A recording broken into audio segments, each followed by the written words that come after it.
So today is the first Shorty Pop short. We're just going to do a quick little ditty and sort of recap on what we talked about last week, which is ADHD and how to cope with it. I wanted to focus on a lot of things that were something anybody could do, whether or not they had access to therapy or medication. And the main points were how to get shit done, how to stop losing things, managing emotional regulation, and how to feed yourself, because those are all difficult things if you have ADHD. Londonderry Danny says, "What up?" Hey, Londonderry Danny, what's up with you? How have you been? Also, for the first time, I have somebody on call with me who also actually has ADHD too. So for the first Shorty Pop short, we have a little guest. Taylor, hello. Hey, Um, V Falcon says, "Hey, Shorty Pop. Hey, what's up, V Falcon? How are you doing this week?" And Legendary Danny says, "Doing alrighty." Yeah, for those of you guys who watched last week, are there any tips that we talked about last week that you guys have been implementing into your daily life that have helped you with ADHD? Taylor, I know that you didn't get to see all of last week's, but I'm curious to hear what about last week did you find particularly helpful? and there was definitely one that I was listening to, oh, probably 45 minutes in or so, where it's like you just start the thing and you'll end up doing the whole thing if you just, you know, get past the first 5 minutes, basically telling yourself, okay, if I do this for 5 minutes, then I'll like at least do 5 minutes of it. But by the time you got the momentum rolling, you actually do the entire thing. And I have been doing that for years now. I call it just do it anyway. And that's why like my roommate in college and I used to like literally yell across the apartment to each other whenever the other one was procrastinating, and we've kind of incorporated it ever since. That's pretty great. I like that you guys are each other's hype man. Um It wasn't always for something productive, but we got things done. Oh, was it more roommate related things like clean up your shit and do the dishes? Oh no, it was anything between, oh, do your calculus homework and finish building the Tesla coil that we had in the room that we definitely weren't allowed to have. W- I have For questions. Oh, I'm sure. For context, I roomed with a well, at the time I think he was mechanical engineering, and yeah, I think he was mechanical engineering. But I mean, I was studying music and everything, but I still very much enjoyed that like side of stuff, so I could get to still be like hobby part of it instead of like studying it, which was pretty great. And okay, well, first, what's your question about it? Like what? Oh, Or I was oh, I just see buckles. whenever this is Scout actually. Oh, Um whenever you I wasn't sure what you said what you meant about like having a Tesla coil like that we weren't supposed to have. Like I wasn't sure. I'm talking too loud in your ear, aren't I, huh, bub? All right, I will set you down. so do you know what Tesla coil is? I don't, but I think we're doing the ADHD thing where Yeah, yeah, we're that's a we're little going bit down a quick farther rabbit down hole. a It's rabbit it's hole. fine. It's fine. um, uh, so you guys, in chat, Ovik Falcon said, "Doing good, excited for the guest speaker." Well, I'm glad that you're doing good, and yeah, I'm curious, what tips have you guys used from the last stream? Um, Taylor, I don't know about you, but like I noticed one thing that I have a lot of trouble with is feeding myself because I'm always like too lazy to do the thing and just make the food. So I've been surviving off of soup and granola bars and bagels, but I've been eating, and that is the important thing. Hooray. Yeah, I mean, mine will be like I'll take and do meal prep for 2 or 3 days, so that way you don't have to do it every day. And I find that works out way better for me, at least, because if I had to cook every day, I'd lose my mind, because willing myself to actually like cook something that's like, you know, good for you, and and you want to eat it, because those things do not often coincide. No. I've Especially had whenever you are just like hyper fixating on something that you like. They're like, I do it with food to a certain extent, where I'll be like, okay, I want to eat that thing, and I only want to eat that thing, and so I only eat that thing for like a week or whatever, and I have to like yes. purposely break the cycle of that to not do it. And as long as it's a good thing, as long as it's like a healthy thing, then it's not so bad. But otherwise, can go No. downhill pretty quick. No, for me it's mac and cheese bites. They're too good. Legendary Danny says meal prep is smart, but I hate cleaning the dishes after prepping a ton of stuff. I feel the same way. Like, I like the idea of meal prep, and the times I've done it, I loved it, but it's still too much effort because it just, eh, like if I heat up a can of soup, then it's like one bowl and then that's it. One bowl and one spoon. And it takes that much time to just like to clean it. But whenever it's like, okay, I got to get a pot for this part, I got to get a pan for this part. I guess that's only two extra things, but it's too many steps. Um the Lake 999 says, "What's good? Loving the Olaf in the corner." You know what? Thank you. That was a gift for Scout, actually. Somebody got that for him. So, this is the ferret's room. They're just kind enough to let me use their room for my office. Huh, Buckles? I He's just find minding his that business. for the meal prep thing, as far as like the cleaning the dishes and all that, as long as you're only doing it every 3 or 4 days, like I mean, you can do it even more in advance, like a week. I know people that do it for multiple weeks and they'll freeze things and all that. And if you Oh, treat it like it's an event more than like it's a chore, like it's a ooh, I get to not to like deceive yourself into like, yes, I can trick myself into no, you thinking like this is have fun, to. but You. like but it kind of is fun whenever you're like, because you put all this effort into it, and it's like, yeah, I'm doing the thing I'm supposed to be doing. And it just like, well, yeah, somebody says that meal prep party, good idea. But like, if you're just, I'm not even kidding. I find myself like dancing around the kitchen whenever I do it, because I'll have music playing, and you turn it into your Sunday afternoon, and it's like it's a fun thing to do. I love that. I love the idea of people dancing silly when no one's around just 'cause they're hyped. Oh, the chat is popping up. It says oh, V Falcon says he relates to eating the same thing for a week. Um, so whenever you eat the same thing for a week, is it healthy like salad or is it like mac and cheese bites, the hole that I fall into? The lake says, I hate that I can't stop interrupting people. Like I get so excited, I just have to interject. It's a curse, I say. A curse. Yeah, I do that too. I have to like remind myself sometimes like not to think of what I'm going to say next and to just focus on what that person is saying because I get I get really excited and I'll just like it's like all of my words are late for the bus and I'm rushing them on. Um do you have that problem too, Taylor?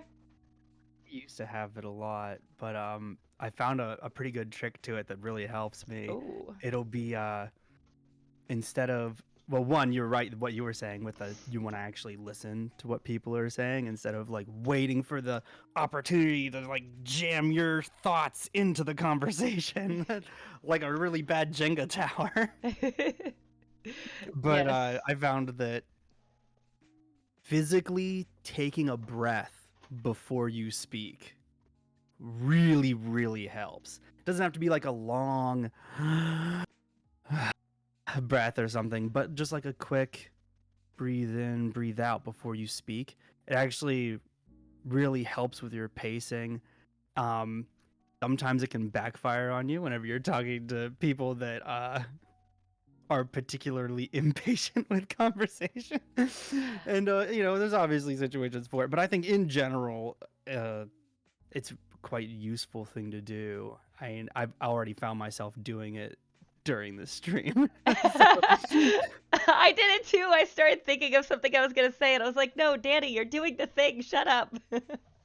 But it did remind me of like in comedy they say like after you deliver a joke like to take a breath to give people like the opportunity to absorb what you said, and like if I'm gonna say something else after a pause, sometimes I'll like end with an upward inflection so people know that there's something after that. Let's see. V Falcon says my strategy is banana plus optional peanut butter in the morning. Low effort that I'm successful sometimes. Um, Bananas are my curse because I'll get them and I'll convince myself that I'm gonna eat them, but they're just gonna die. They're just gonna die and be sad, and then I'm gonna freeze them, and then I still won't eat them, and then they'll just be in. I just have like 50 bananas in my freezer that are just there forever. you That's just have banana stasis. yes. What did you say? So you basically just have like a banana hibernation chamber in a Yes. house or like a banana funeral home. You're not actually eating either of them. Yes, just a whole morgue of nanners. Um, Londonderry. Oh yeah, you said about the meal prep party. Hiya, Vicky Pooh. Who is that? Is that related to V Falcon? I hope so. That's adorable. I feel like I don't take breaths enough, especially when working out, says the lake. Um, yeah, anytime I'm doing yoga, I'm like focusing so much on the thing that anytime during the video they're like, "Don't forget to breathe." I actually needed the reminder at that point. Um, Rip Yeah, Nana Manners or Nana Nanners. Sorry, what were you saying, Taylor? I think forgetting to breathe while working out is you get over it after you like consciously practice it for a while. It just becomes the way that you do it. Are you like lifting heavy or are you doing cardio or things like that? That question is directed at the lake because I Yes. don't fucking exercise anymore. I'll do stretches. That is the effort that I go through. And I get up and walk to the fridge to get food and come back and sit on the couch. So that's my that's my current exercise regimen. Hey, breathing through stretches and stuff really does does help. It just like not necessarily as an intensive exercise, but it's a different kind of exercise. I think it's important to do that too, especially to breathe through it because Yeah, I feel like when I was exercising, it just took up so much fucking time because it was like I don't know how far you got into the last stream, but that wall of awful of it's like, okay, I don't want to get ready for the day until after I work out because I'm gonna have to shower after that, and then I'm gonna have to eat like a source of protein, so I'll have to make food, and like it's just all and like working out for an hour, including breaks or whatever, like just everything about it seemed like so much effort that like I couldn't even get my day started because all I could think about is all of the steps to do the thing that had to be like in a specific order.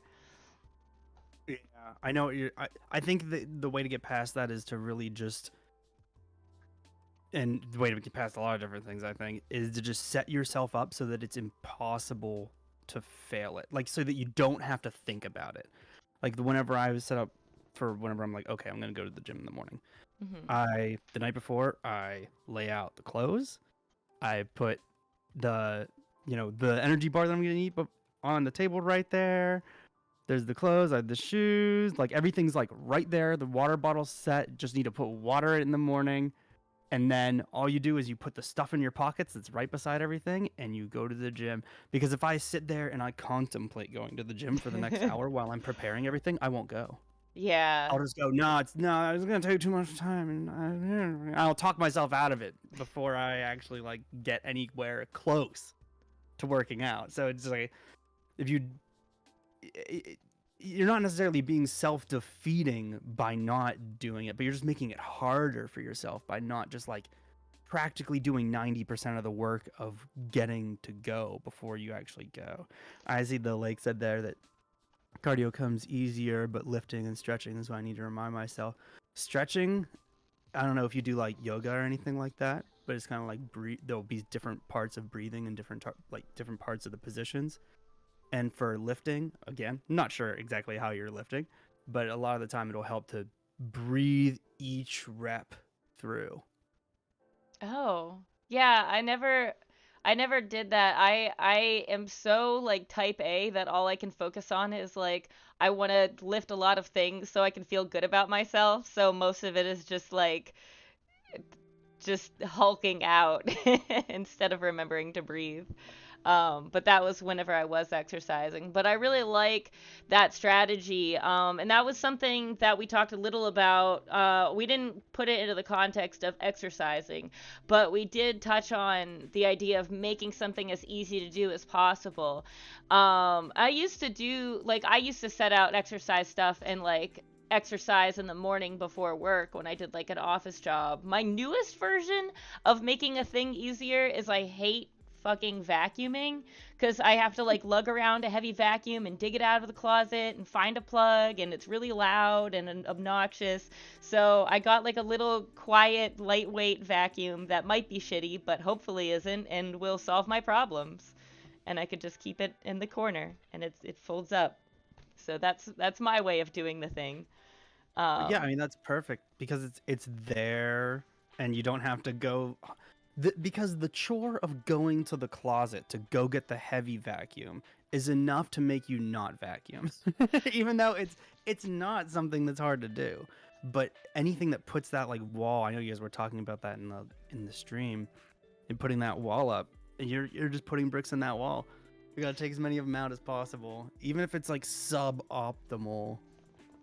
Yeah, like it seems weird to like buy a second vacuum. It's like somebody was like, "Well, why would you buy a second vacuum? You already have a good vacuum. You should use the good vacuum." And I just kept thinking, "Leave me alone. Let me buy my shitty vacuum so I can do the thing." What about you guys? Have you found any ways to make doing the thing easier, or like as Taylor had said, like taking the bricks out of the wall? Um Also, we talked. I don't want to jump around like a shit ton, so I will. Trying to get out of the habit of asking people like a billion questions all at once, because I was doing that in previous streams. Let's see. Um, as far as like losing things. Have you guys gotten any better about like keeping track of your stuff, not misplacing it, keeping it in like a place that works for you, not necessarily a place that like quote unquote makes sense? I don't know, Taylor, if you have any examples of like ways that you've been keeping yourself from losing stuff lately, whether it's something you learned in the last stream or like just a strategy that you've developed in general. Basically, my strategy that I've developed. Well, first it was of course what you guys were saying, like, oh, I put my things in places, but if I go and clean, then it's not in its place, and then I can't find it, even though it's technically in the right place. And I think that what I've done is just I give it the right place right away, where it's like instead of just going, oh, I put that down there, oh, I know it'll be there, so that's its place now, and that's like not where it's supposed to go, and you're gonna end up with a mess if you did that with everything. So whenever Oh. you get a new thing, you assign it its actual place. Don't let your brain assign it an arbitrary place that it will remember because it's the place that you put it. Let that place be the actual place it's supposed to be. It's putting off that effort. It's like it's so easy to put that effort off, and it's so rewarding to like not put that effort off because whenever you, I just did this with what was it with these I forgot what they were. I just remember, there with these water bottles, and I just got a couple new water bottles. It's like, okay, I need a place to put these, and I can't just make a place for them to be because if I do that, I will never see them again. and I put a very conscious place. I put them in what I call like the workout corner. It's where I set out like my clothes and like my keys and everything for the gym in the morning, and they live there. So that I go and just grab them and fill them up, and then whoop, and then I can go to the gym. So like they have their place, and even though it was like, oh, I was gonna put them in the place, it wasn't just setting them down somewhere because I knew that's where they would be. You know what I mean? And you would put Yeah. them back every time. That is the That's hard the part. hard part.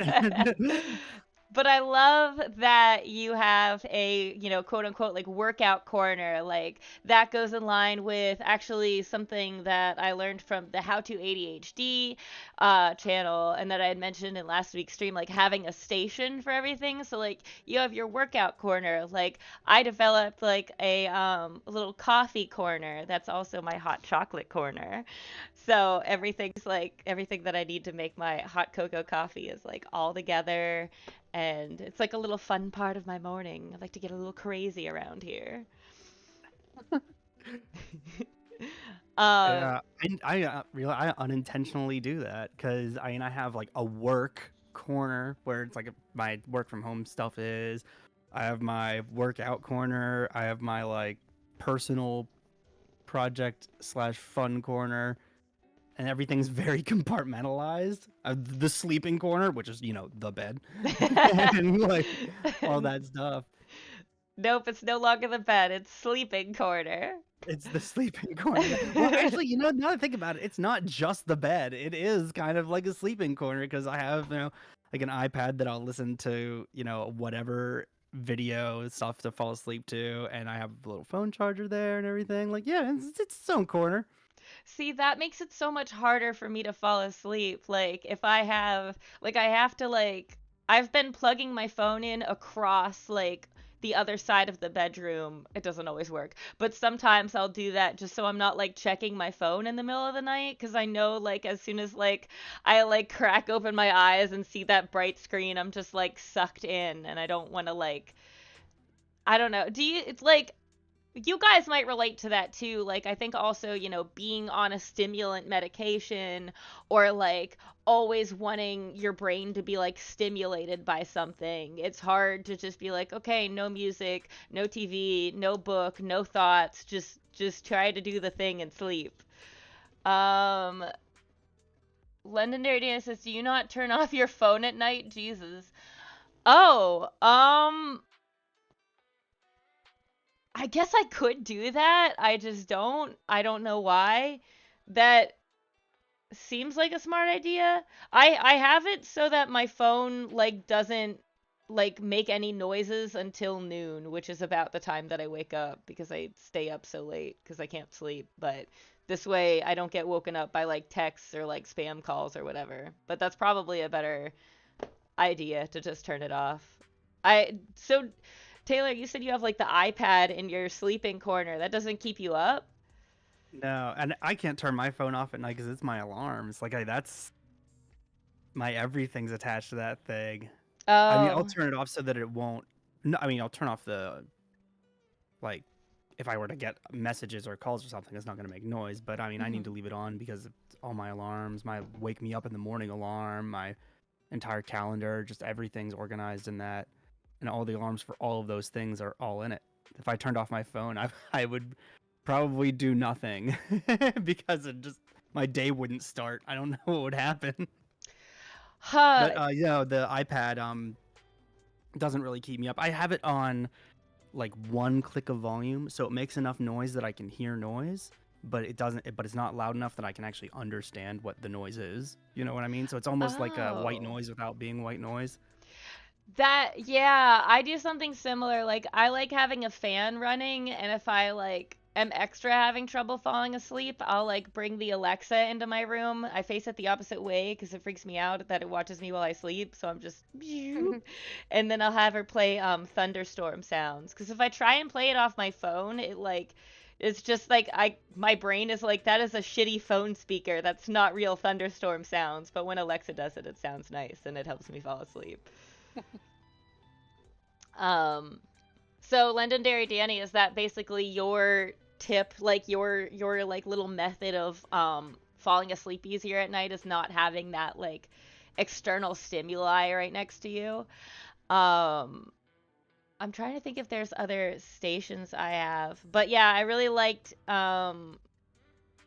oh, as far as stop losing things too, I always have these freaking chargers to every little thing, and I'm trying to implement a new strategy where I'll take like a piece of tape and fold it around the charger and write what the charger's for, because I just have all these like little USB chargers and a billion things that I never know how to charge. I don't know what your worst habit of losing things is, you guys or Taylor, but that was one little thing that I've been trying to do lately. Yeah, Um, I think for the chargers, my thing is I'll give them their place and then they don't move. So it's like I See, have a charger by my bed for my phone and a charger by my like personal station for my phone, and that's like it. They don't go anywhere. I have one that I take with me when I travel. Like those two don't ever leave their spot. that's a good freaking idea. See, the reason that I have to label the chargers is because all of them have that like USB thing, and they don't just plug into a wall. And you know what? I could probably just buy a freaking strip that has like a bunch of USB things that you could just plug into, and then that would probably solve my problem a lot faster than tape, because that is doing a thing, and I don't like to do that. And if it's all just right there, that cuts out a lot of steps that I mentioned and is a better idea, actually. So I shall. I'm gonna try that. That's a good idea. Um, Legendary Danny. Cubes you can get too. What? The like little boxes that you plug the other USB end into. You can get those, which is pretty cool. I get those for work stuff all the time. Like $15 for a pack of 5 or something on Amazon. Oh, they don't have like just a strip that you could just like Oh, with they all the have little. strips too. Yeah, I'm just saying Oh, you can also get like the little cubes, so you don't have to plug them all into like the same strip. You can plug them into like their own individual parts, like own oh. individual outlets. Yeah, I feel like if I had it all in one spot, like for certain things, like charging my headphones or like, um, I don't know, whatever. Um, yeah. Anyway, sorry. No, don't apologize. You didn't do anything. I'm trying to like anytime I notice a friend like apologize for something that doesn't need to be apologized for, I always try to like drive home to them like stop apologizing, because that's like a habit that I've had before where I just like over apologize for things, and then people are like stop apologizing, and then I'm like, "Oh, okay, sorry." So, um Well, I apologize because I just straight up ran over one of your sentences. It's like we're gonna move on from the subject. I have to get it out now. No, that's okay. I see. That's the thing is like I It's didn't free. even notice that about you running over a sentence, so you're good. Um, let's see. So the last little tidbit, and then we'll probably wrap things up because it is a shorty pop short. Um, the Lake 999 says, "I'm sorry that you're sorry." Well, I'm sorry that you're sorry that I'm sorry. Gosh. Oh, gall. The last one was emotional regulation. Um, so like we talked about like soothing techniques and how to deal with stressful situations, like maybe you're dealing with stress with another person, and you're trying to figure out like, okay, I don't want to say the wrong thing to this person, I don't want to like beat myself up over this, or let my emotions be damaging in any way, because of the situation, or like what happened with like a person in your life. So, have you guys found any coping mechanisms, whether it's something that's self soothing or something that has helped you just sort of step back from a situation and be able to avoid doing the proverbial Hulk smash of yourself or other people when you get overworked? Um, I know for me, like giving myself space if I'm heated, um, is really helpful, or like having just time to myself, like especially like I said, like I like unwinding, like playing video games or listening to thunderstorm sounds or doing what Taylor said and just dancing around like a goofball to some good music. Um, Definitely did some air guitar to some Black Sabbath yesterday since I got a little time to myself. So what about you guys in chat? Do you guys have any tips for emotional regulation that you've been using that have worked for you, or maybe something in the previous stream that we did that you've adapted into your daily life for just sort of keeping yourself calm or self-soothing or whatever? Taylor, I'd love to hear your thoughts about it if you have. Yeah. Yeah. I think the thing that, and this is actually, it's funny that you bring this up, or that you brought it up at the stream as well, because this is something that's been bothering me more as winter goes on, because less sunlight and less movement and everything just kind of gets like more difficult emotionally. I think for everybody, Yeah. and I think that there's a difference between how you deal with something in the moment and how you regulate it as a like almost as a practice where you're going to set yourself up to be like, okay, hey, I'm going to do meditation, I'm going to regularly exercise, I'm going to make sure I'm eating at the right times a day and things like that, where you're setting yourself up so that you won't have as high a likelihood of like emotional instability. I think that's Oh. useful. But then I think you also need mechanisms to deal with it in the moment. And, you know, where you just, when you have like that, especially just you're frustrated, you have that wash of, I mean, for me, it'll be like a wash of anger with something where it's just like, and it'll be nothing that should make anybody any kind of angry. It'll be I like, relate. I was, example of today is I was making beef and rice in a bowl, and I had to mix the beef and rice in the bowl along with the salsa that I was putting in it, and some of it spilled out of the bowl, and I was like, a millisecond from throwing the bowl across the room, like Oh my so close. god, that is so fucking funny. I did that the other goddamn day. I swear to God, I had a ceramic bowl and I like microwaved rice because I was too fucking lazy to heat it up on the stove. And like when I got it out, it was all like crunchy and just like stuck in the bowl. And I was like, this is fine. Everything's fine. I'll just scoop it up and put it in some Tupperware, take it with me. And then it just went poof, everywhere. And I like had to stop myself from taking the whole fucking bowl and smashing it on the floor. I literally just like was so mad. I just walked away and left rice all over my fucking counter and just left for work. I was like, I'll fucking deal with it later. I'm too angry for this right now. So I'm glad that I'm not the, and I like that it was both rice. You know what? Fuck rice. So I've found that there's a couple ways to deal with it that, and they they work for me almost every time, which is really nice. Uh, the first one is you just kind of instead of going, oh, why am I mad, and you go down the rabbit hole of the, oh, I'm mad, and you're like really trying to reason with yourself, which is not something that you can do when you're angry. That's like is literally impossible to reason with anger. It's not something that's based on logic. Oh, So instead of giving it more and more thought and more energy, it's kind of, you will address it. And are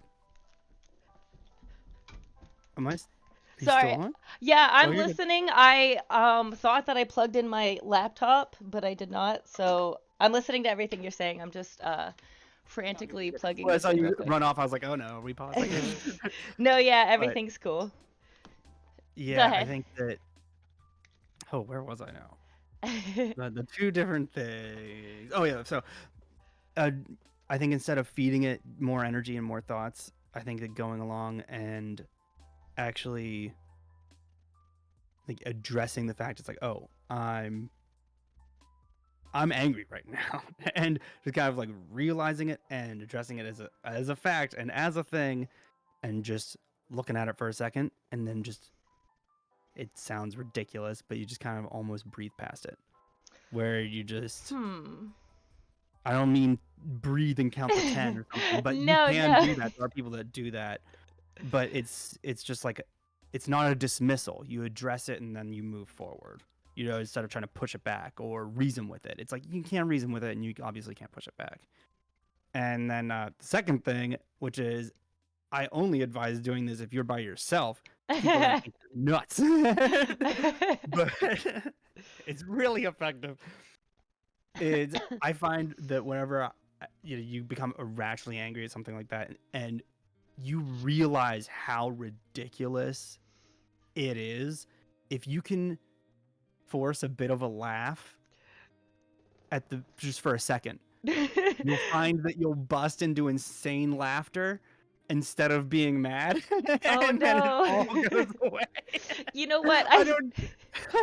No, I've done this before, and let me tell you. Okay, so when Jacob lived with me, there was one time, I forget what the fuck it was, but I was upset about something. So I was like, I don't know, when I get stressed out, I like lay on the floor because it calms me. So I was just laying on the floor crying about something stupid. But then I also thought it was funny that I was crying over something stupid. So I went from like crying insanely to like laughing hysterically, but then I was still sad at the thing, so I started crying again. And like Jacob witnessed all of that and was just like, "What the fuck is happening? Are you okay?" And it's like, "No, this is part of the process. It's all good. Well, Don't." it's so much like that they're not that far apart. Like all extreme ends of all of the emotions, while they are in their own little spectrum, it's less like a line and more like you're kind of moving out from the inside of the circle.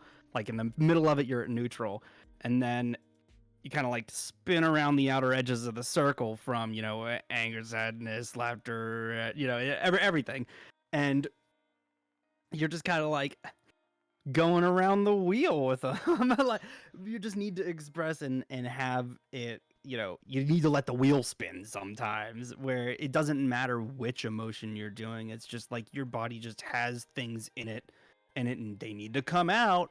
And your body doesn't like it when you don't let them come out, regardless of what they are. I think we're conditioned to only be able to let them come out in certain ways. Especially uh I think that's a big thing for. I mean, I can speak to that as experience as somebody who identifies as male and presents as male and all that. It's like not really acceptable for you to be sad, like Yeah.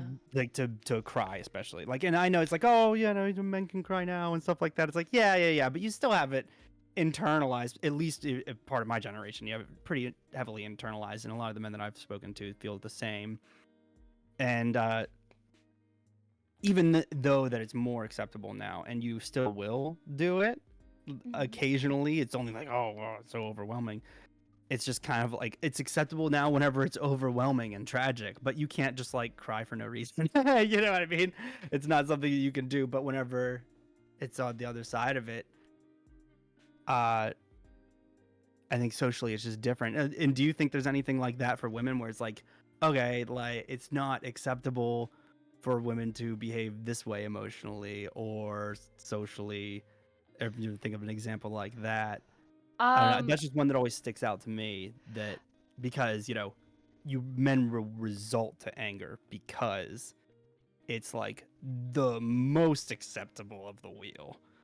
oh, yeah. Actually, a few things. One, I really like your analogy of the wheel, like going around it, because like that's a really good way of making it into something concrete. Like that helps me understand concepts better. So it's like, okay, in either direction you're experiencing an extreme emotion. So like maybe if you're fighting with somebody, like even if there's going to be a time where you can have like a cool and calm conversation, maybe sometimes if you're in the heat of the moment making a joke about something to diffuse the situation and like laughing about that and using basically what you're describing as a way, like as a healthier coping mechanism, and diverting it to like other forms of emotions that you're expressing to release that pressure. Um, so I think that might be something that I try, is like sort of taking things a little less seriously, in the and like taking myself less seriously in those situations. And as far as like you saying about the stuff with being a guy and not being able to express those emotions. I don't know if you saw, I had a previous stream that was called Men versus Women, like open discussion after it. And that, I think a lot of people, there were some people that went into the chat assuming that I was going to be like, um, social justice warriory about it and be like, I need, like, if a man came about, I'm plugging my, thing, my Ethernet in because I just realized that was out. But uh, I actually empathize a lot with the stuff that men have to go through, and I don't really view it as a competition or view it as like, oh, women go through more shit. It's like, well, there's a lot of benefits for me being a woman that I wouldn't trade for the benefits of being a man. Like, I'm going to get out of a ticket easier. People are going to go out of their way to help me easier. People are going to be nicer to me. Um, like, I don't have to worry about some dickhead like exploding at me as easily, or like uh you know, or like getting hit or something if like if there's like an altercation with a stranger, um things like that. So just, I don't know, if you're interested, you could check that out at some point. But basically, I think that's really shitty, and it really emotionally stunts a lot of people. Like, I know, I have a family member who, like, you know, used to tell me like, oh, don't cry about it, don't cry about it, but that family member would like get angry very easily because that was sort of how they were raised, is like, if you cry about something, you're a baby, but like this is the easiest way to express things for this person. And I think it is really toxic, and I don't necessarily blame the people who end up becoming that person that lashes out, because like you could always work on that, but it doesn't make it easier to push through that. I think as a woman, honestly, if we're going to be talking about privilege, so I had a No, that wasn't the goal. no, no, no, no, no, no, no, no. It's just a quick aside, but like, I had a boss who would like just scream at me in front of everybody, and I couldn't like scream back or talk shit back because it would make me look bad as a subordinate. So sometimes I would actually like cry on purpose just to make her look like a dick, because that was the only way I could take control of the situation, which is really shitty, and it's not like a good thing to do. But like, I like, if I could go back and handle the situation more maturely and better, I would. But at that time, I think that was just like my way. It was it was just another unhealthy way of expressing my emotions, instead of just like, I could have just as easily been calm and like disengaged with the situation and not put up with it, instead of being like, oh, well, I'm gonna make this a scene and get back at this person or whatever. Like, I think when we get heated, we do things that we normally wouldn't do or aren't the best. So, that's why I've been working harder on giving myself space, and things like that. And that way you can sort of spin that wheel without sucking somebody else into it. Um, but also doing it in a way, I like what you'd said about like making yourself laugh, because then you can do it in a way that's not destructive and not like affecting other people and gives you time to step away. You know what I'm saying? Oh yeah, yeah, definitely. I didn't mean to go down the rabbit hole, but like the whole men versus women thing and all that. No, you're fine. The I only got reason to. I brought that up was because I think that I was speaking specifically to my experience where, like, how I've been socialized and how it goes for me. That it so happens that my wheel defaults on anger, and Okay. like, because that's, that's what I was trying to get across. That it's like that's where my problem lies. with that. And I was saying, you can kind of like find a way of spinning the wheel around something maybe less.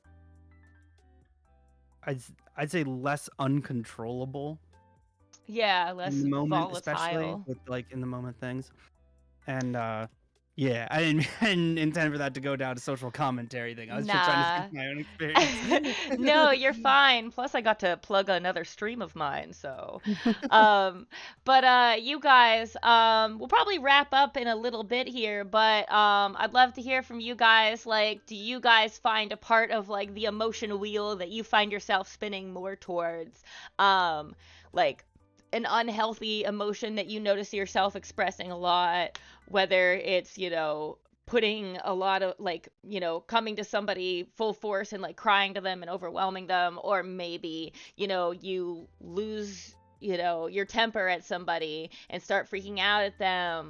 um or do you direct that anger towards yourself? So yeah, I'm curious, what kind of ways have you guys coped emotionally, or has been detrimentally affecting the way that you cope because of your emotions? Legendary Danny says maybe just oversharing when emotional uh, is my habit. I cope with too much.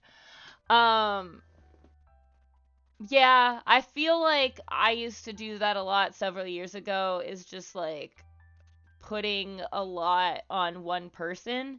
And I think that was something um, I really had to work on, as far as have you guys, I don't know if you guys have ever heard of like this box analogy. Um but it's basically that there are people in your, like, you have all these boxes. Maybe you have like a goofball box, maybe you have like where you like to joke a certain way with people, maybe you have like certain emotional needs that you need to have, maybe you have like philosophical discussions that you need to have and express. Maybe you have people that you can confide other things in.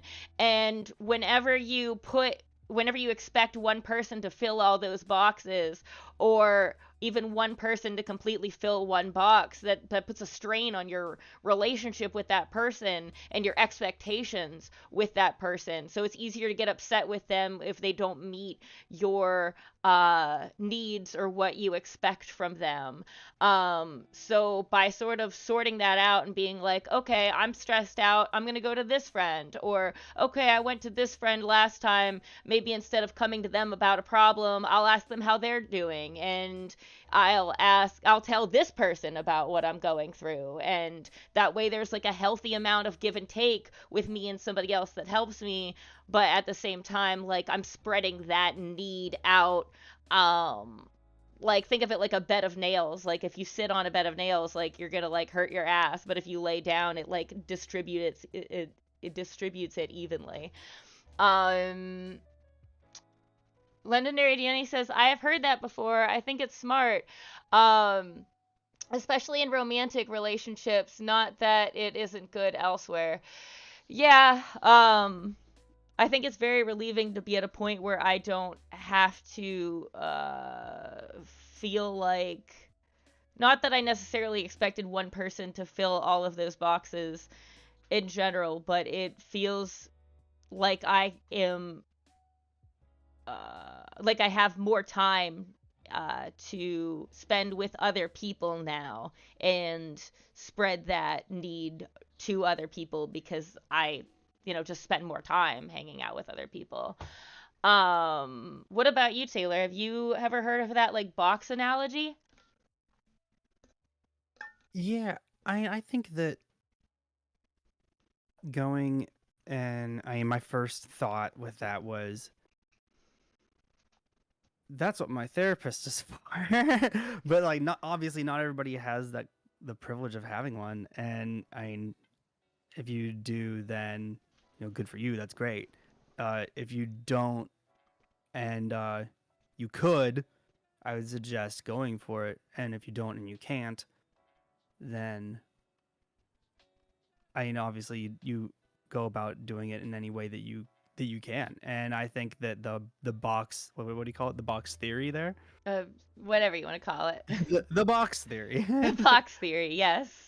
Yes, the box distribution theory. Let's call it that. A fancy name. Perfect. With Very the scientific. with the box distribution theory, as I push up my glasses, we could definitely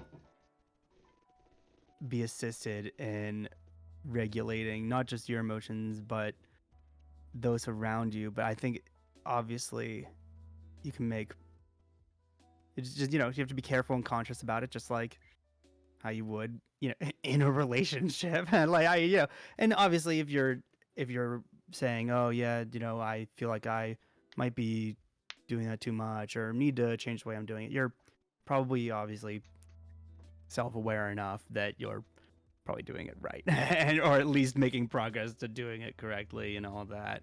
It's just whenever you're not aware of certain things, and everybody has their blind spots about stuff. It's just trying to, improve and move on with that type of stuff. Yeah. Um also Legendary Danny says therapy is good for that too, so you have that outlet. That is someone who won't get sick of it. Yeah, I thought that was an interesting point that you had brought up too, as well, Taylor, with the therapy. For me, I like confiding certain things in my therapist, but like sometimes it helps to have a friend's perspective because I feel like therapists aren't perfect, you know? I mean, obviously they're not, but it helps to, because I've had times where like a therapist has given me bad advice, and that is what it is. Like, just for like an example, whenever I was first dating somebody, I was like possibly getting a job opportunity in Oregon, and I was like maybe I should like mention to them that I might have a job in Oregon and might have to move. And she was like, "Oh, don't even mention that unless that time comes." And I thought that sounds kind of like bad advice, and I ended up bringing it up to that person, and they were like, "Yeah, that's bad advice. I'm glad you said something." So I think just getting friends' perspectives too, or like also, I mean, you can't just call like. I mean, I guess depending on what kind of therapist you have, you can't just call them up on a moment's notice and be like, "Hey, I'm frustrated on this." But like, if I'm having a bad day and I text a friend and I'm being like, this is on my mind. What are your thoughts? I could just have a quick back and forth, and I don't like therapy is great, but I also like to be able to just talk about my feelings without having to pay somebody to do it. Like just having somebody who cares about me enough that it's like they're and has known me long enough that they get where I'm coming from. Like I don't know. So I think sometimes it's easier for me to open up sometimes to this sounds bad, but sometimes it's easier for me to open up to friends than it is a therapist. I don't know if you guys have that same experience. Maybe it sounds silly cuz it's like, well, they're paid to listen to you, like they've heard worse, but I don't know. That's just me. Do you ever get that where you're like, "Oh, I don't want to go into detail about this with my therapist, but I'm comfortable telling this person." Or maybe that just means you have the wrong therapist. I don't fucking know. But About to say, I think it has a lot to do with like who your therapist is, and having the right one, and being able to build that level of trust with them, and that level of interaction. And it's like it's a professional environment for them, but I mean, it doesn't mean you don't hold, a relationship. You obviously hold a relationship with everybody in your life, and having the clear definition of like what is and isn't discussable and presentable is something that's like your therapist should be, regulating. That's kind of their job. Not necessarily like yours. I mean obviously you don't want to push past the things that you're comfortable with. That's not what I'm saying. I was saying that, they are there for you to be able to go through to be able to go through anything that you need to go through with them. And I think that it's especially whenever you have fortunate to have the the right therapist, we can say it that way, they present to you and hand you the tools to be able to deal with those things when you're with them or when you're not with them. That's like, I think of a therapist as somebody who has this really big toolbox, and they're like, all right, what screwdriver do I have that's gonna help this person with their project, and what wrench do I have that's gonna help you with that one, and so on and so on, and so that they give you a litany of screwdrivers, wrenches, drills, and everything in between, so that you can solve your particular problems and regulate your own stuff, for lack of a better term. I know it's very general, but I think it's about as general as it needs to be. So you can regulate everything you need to. And their job is basically to give you the tools to do it. And I think that their toolboxes are like Harbor Freight's and Home Depot's compared to your friend's toolbox, which is like the toolbox you keep under your kitchen sink that has 4 wrenches and a screwdriver in it. And half of it fell out, and you just never Yeah, scooped it back in and and organized you it. lost a lot of the sizes and stuff. It's like it's not like, oh, your relationships aren't important and you can't rely on people for things, but it's like, you're asking a plumber to fix your car. Yeah. It's just not. Like I said, as long as you're careful about it and you're conscious about it, and then you're fine. That's what normal relationships are. you should Yeah. be able to like discuss things with people and depend on one another and stuff. But I just say your therapist, literally like their whole education and job is being able to hand you the right tools to deal with those things, and I think that's the benefit of them. Yeah, that's a really good point. I'm gonna keep that more in mind too. Yeah, I'm gonna keep that in mind whenever. Uh, and I think that also will help my expectations with certain friends, like, if somebody isn't able to say the right thing, or um whatever, then it would create less tension with that person, or I wouldn't feel some kind of way about it if I just like went to the professional, like, just in general, and like had like you said, the right person to open up to. But that being said, so we went through basically the bullet points and sort of like refreshed what we had gone through last week. I'm curious. So this ended up being longer than, a short than I thought it would, but I guess considering we just talked about what was a 3 hour stream, it's fair. So yeah, what did you guys think of like having a shorty pop short, recapping it like I just feel like it was sort of a more low key thing to do today. Maybe I'm a little biased because I didn't have to do research for it. I just jotted down what we talked about last time and sort of just chilled with it. Legendary Danny says good since I missed the last one.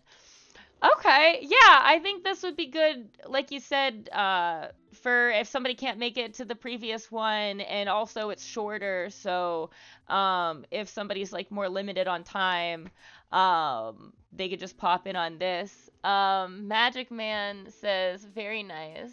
Why, thank you, and a thumbs up. Wow. Um, the Lake 999 says I'm a fan of the Shorty Pop short. Well, I am glad you like it. Also, I really like saying shorty pop short because it's fun to say. So, yeah, I feel like I actually learned a lot from this, and thank you, Taylor, for joining in the discussion too. I really appreciate the back and forth, and I learned some shit. Yeah, thanks for bringing me on. It was a good time. It's always a good time talking with you. Yeah, ditto. The